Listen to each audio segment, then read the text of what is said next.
Praise the Lord. இந்த நாளிலும் எல்லாராலும் மறக்கப்பட்ட சூழ்நிலையில் இருக்கிறீர்களா?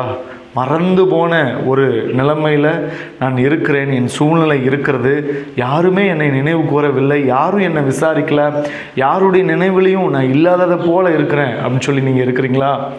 இல்லை, கர்த்தர் உங்களை அவருடைய நினைவில் வைத்திருக்கிறார். ஏனென்றால் வசனம் சொல்லுகிறது, ஏசாயா 44:21 நீ என்னால் மறக்கப்படுவது இல்லை, நீங்கள் தேவனால் மறக்கப்பட மாட்டீர்கள். தாவீது சொல்லுகிறார், செத்தவனைப் போல நான் மறக்கப்பட்டேன் என்று சொல்லி. உங்கள் சூழ்நிலைகள் ஒரு சில நிலைமைகளின் நிமித்தம் நீங்கள் மறக்கப்பட்டது போல நீங்கள் இருக்கலாம். ஏசாயா 49:15-16 பார்க்கிறோம். ஸ்திரியானவள் தன் கற்பத்தின் பிள்ளைக்கு இறங்காமல் தன் பாலகனை மறப்பாளோ?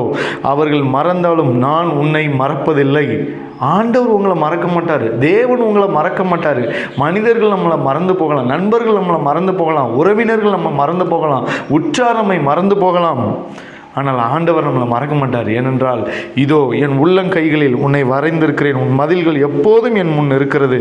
இதை டிரான்ஸ்லேஷனில் பார்க்கும் பொழுது நான் எப்பொழுதும் உன்னை பற்றி நினைத்து கொண்டிருக்கிறேன் அப்படின்னு சொல்கிறார். ஆண்டவர் எப்பொழுதும் நம்மை பற்றி அவர் நினைவாக இருக்கிறாராம்.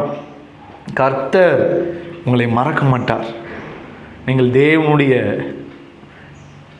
சிந்தையில் நீங்கள் இருக்கிறீர்கள் என்பதை நீங்கள் மறந்து போகாதீர்கள். கர்த்தர் தம்மை இந்த வார்த்தைகளை ஆசீர்வதிக்கட்டும். ஆமென். God bless you all.